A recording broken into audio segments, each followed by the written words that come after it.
The transition from the solid, sun-baked earth of Tunisia to the shifting, uncertain deck of a ship is a violent one. For 3 days, Ilse Schmidt and the other female prisoners are held in a makeshift camp near the port of Bizerte, watching an endless procession of Allied naval power. Destroyers, cruisers, and transport ships clog the harbor, a display of logistical might that is unsettling in its efficiency. Then comes their turn. They are ferried out in Higgins boats, the flat-bottomed landing craft slapping against the choppy Mediterranean waves, to a vessel that seems impossibly large and brutally functional. It is a Liberty ship, the SS Henry Bacon. Its hull is a dull, utilitarian gray, streaked with rust from countless journeys. There are no grand lines, no naval elegance.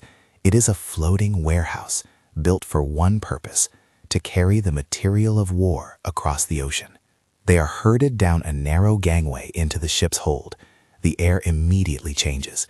It's thick with the smell of sweat, diesel oil, and damp metal.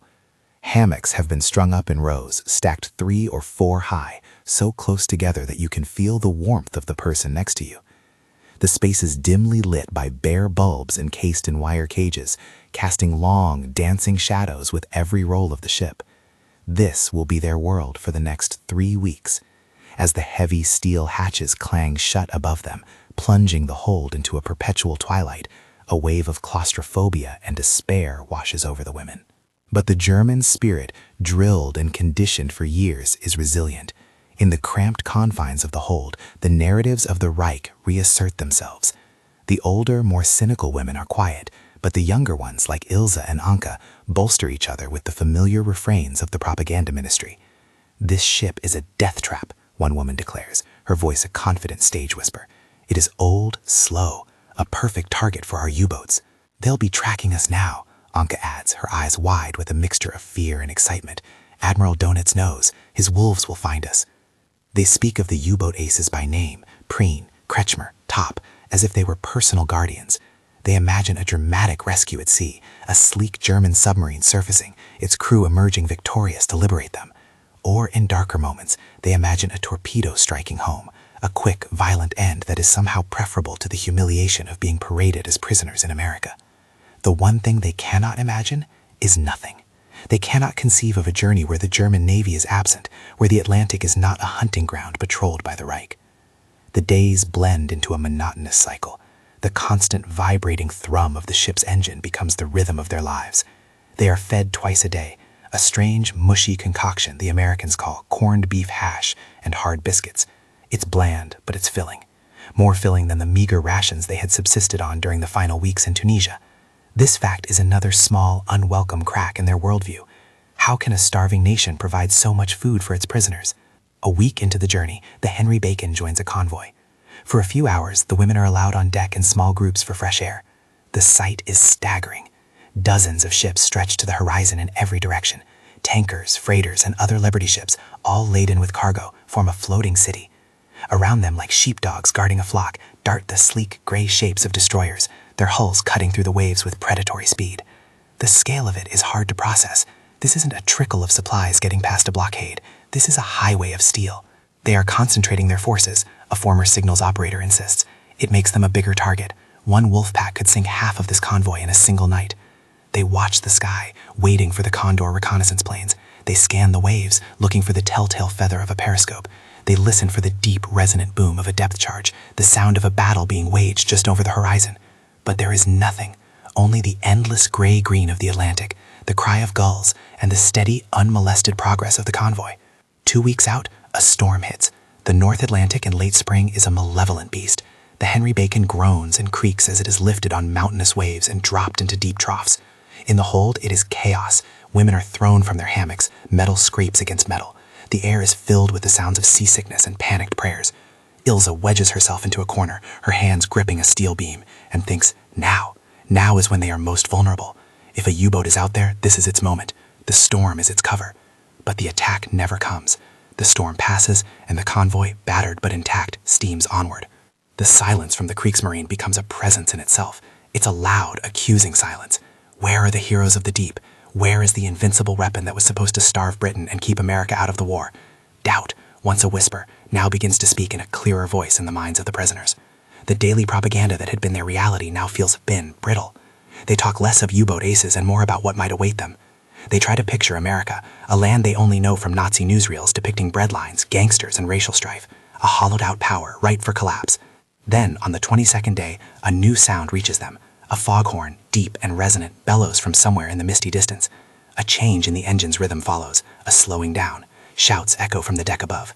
A rumor spreads through the hold like wildfire. Landfall. They are here. They are about to see the weakened, broken enemy on its own soil. As the hatches creak open, letting in a shaft of cool, damp, unfamiliar air, the women ready themselves, their faces a mixture of dread and defiant curiosity. They are about to see the truth. A thick, pearlescent fog blankets the world. It clings to the ship's railings, muffles all sound, and reduces visibility to a few hundred feet. As Ilse Schmidt and the other women climb the ladder to the main deck, the cold, salty air is a shock after weeks in the stale hold. They huddle together near the superstructure, pulling their thin coats tight. They can hear things before they can see them. The mournful blast of another ship's horn, the distant clang of a buoy bell, the chugging of a smaller engine somewhere nearby. The SS Henry Bacon glides through the water at a crawl, a ghost ship in a gray limbo. An American guard, a young corporal from Ohio, leans against the railing, smoking. He seems utterly relaxed. "Almost there, ladies," he says, a slight smile on his face. "Welcome to New York." The name hangs in the air. New York, a city of legendary decadence and decay, according to the newsreels. Ilse pictures derelict skyscrapers and destitute masses. She braces herself for a sight of desperation, a confirmation that all their sacrifice was for a winning cause. The sun begins to burn through the fog, not all at once, but in patches. A hole opens in the gray blanket, and through it, Ilse gets her first glimpse. It's a warship, a destroyer, a Fletcher class by its silhouette, cutting a sharp V in the water. It is pristine. Not a speck of rust stains its clean gray paint. A flag, the stars and stripes, whips smartly from its mast. Then the fog closes in again. But moments later, another rent appears, revealing another destroyer, and then a third, patrolling the channel entrance. They move with an arrogant, unhurried grace. The ship continues its slow progress, and the fog begins a full retreat, peeling back like a curtain at the start of a play. The scale of the stage revealed is so far beyond anything they could have conceived, it induces a physical shock. They have just passed under a bridge of impossible size, the Verrazano Narrows. Ahead, a colossal green statue of a woman holding a torch emerges from the mist, but it is just a landmark, a footnote in the panorama that is unfolding. The harbor. It is not a harbor. It is a universe of maritime power. The initial reaction is silence, a deep, collective, breathless silence. The women, who had been whispering nervously, fall completely quiet. Their hands grip the steel railing, knuckles turning white. Their mouths are slightly agape. They are not looking at one thing. Their eyes are darting everywhere, trying to process a scene that their minds refuse to accept. To the right, in the direction of Staten Island, a vast yard sprawls along the coast. Dozens of new ships, Liberty ships like their own, are in various states of construction. Massive cranes swing steel plates into place. The air rings with the sounds of thousands of rivet guns, a metallic storm of creation. They are not just replacing their losses, they are building a new fleet from scratch, right here in the open. To the left, at the docks of Bayonne, New Jersey, lies the real hammer blow. Aircraft carriers. Not one, but three. An Essex-class carrier, larger than any warship Ilse has ever seen, is being nudged into its berth by a swarm of tugboats. Its massive flat deck is a clear statement of global reach and power. Further down, another carrier is taking on supplies, its deck crowded with aircraft, Hellcats and Avengers, their wings folded like resting insects. And everywhere else, in every direction, is the traffic. Ferries crisscross the bay, packed with civilians going to work. Freighters, low in the water with cargo, wait in orderly lines. Tankers, patrol boats, Coast Guard cutters, and Navy tugs churn the water into a constant energetic froth. And far in the distance, the mythical skyline of Manhattan rises, a serrated wall of impossibly tall buildings, their windows catching the morning sun like 1,000 diamonds. There are no bomb craters, no smoke from burning ruins, no sign of a nation on its knees. This is the sight that breaks them. It's not a battle. It's not an army. It is something far more devastating. The serene, unbothered, colossal engine of production. Joseph Goebbels had told them the U-boats had sunk over 15 million tons of Allied shipping. They had memorized the numbers, celebrated the victories. But looking out at this harbor, that number becomes meaningless, a child's fantasy. They could sink 15 million tons, and this country, this single harbor, would shrug and build 15 million more. Ilsa feels a profound dizziness, a sense of unreality. It is as if she had stepped through a door into another dimension where all the fundamental laws of her world are wrong. Anke is beside her, her face pale, her eyes wide with a look of pure, unadulterated shock. She traces the outline of a distant battleship with a trembling finger, unable to form a word. The propaganda didn't just crack, it didn't just break. It has been pulverized into dust and scattered on the winds of this impossible harbor. The lie was too vast, and the truth, now before them, is too immense to comprehend. The war is not being won. The war cannot be won. And in this single, silent, soul-shattering moment, every woman on the deck knows it. The SS Henry Bacon drops anchor in the middle of the upper bay, a tiny, insignificant vessel in a sea of giants.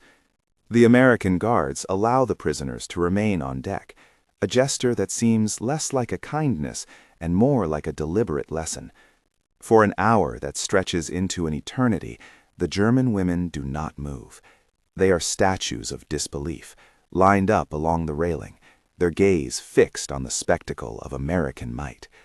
The initial shock begins to subside, replaced by something colder, more analytical, and infinitely more terrifying: comprehension. They begin to count. It's an instinctive, desperate act, an attempt to impose order on a scene of overwhelming chaos. A former Wehrmacht administrative clerk starts pointing, her voice a dry, rasping whisper. That is a C3 class freighter, at least 12,000 tons. There are 7, 8, 9 of them just in that line, and over there another 10. That alone is 250,000 tons. She trails off, the futility of her task dawning on her. Anke, the radio operator, turns to Ilsa, her face a canvas of confusion and betrayal. The reports we transmitted from U-boat command, they listed the sinkings every week. Every ship was a victory. We plotted them on the map. The Atlantic was supposed to be clear. They lied, Ilsa says, the words feeling foreign and heavy in her mouth. It is the first time she has said it aloud, the first time she has allowed the thought to fully form. They lied about everything. The scale is not just visual, it is intellectual. These women were not uneducated. They were nurses, clerks, telegraph operators, and auxiliaries. They understood logistics. They knew what it took to supply an army in the field. They had seen the strain on Germany's resources firsthand, the constant shortages of fuel, the rationing of food, the desperate recycling of every scrap of metal. The German war machine was a finely tuned instrument, but it was stretched to its absolute limit. What they are looking at now is not a war machine. It is a force of nature. It is industry as a strategic weapon. They watch a single shipyard across the water, the Federal Shipbuilding and Dry Dock Company in Kearney. A partially completed hull of a destroyer sits on the slipway. As they watch, a massive crane, moving with a calm, steady purpose, lowers a prefabricated superstructure into place. The process is modular, efficient, relentless. This is not the work of a nation straining for victory. This is the casual, daily output of a country that has not even fully mobilized its rage. A veteran nurse, a woman in her late 40s who served in the First World War, lets out a soft, defeated sigh. She had been one of the most stoic, the most ideologically firm during the entire journey. Now she shakes her head slowly, her eyes filled with a profound sadness. She turns to Ilsa, her voice barely audible above the harbor noise. In 1917 they did this, she murmurs. The Americans. We had them beaten. The French were mutinying. Russia was out of the war. We were winning.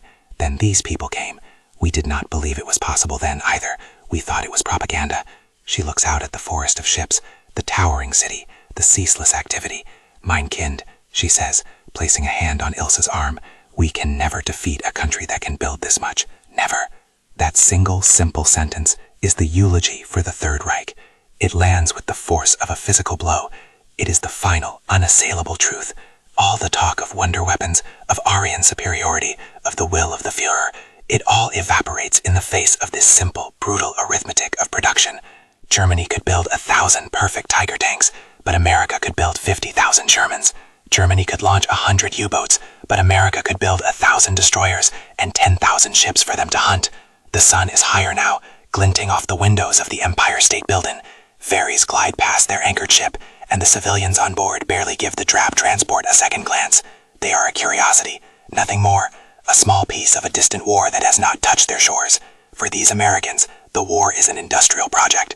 For the women on the deck of the Henry Bacon, it had been their entire existence, a holy crusade that demanded every sacrifice.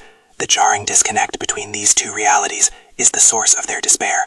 Their total war was a footnote in America's total production. The ship's horn sounds a long, deep blast. Tugboats are approaching to guide them to a pier in Weehawken.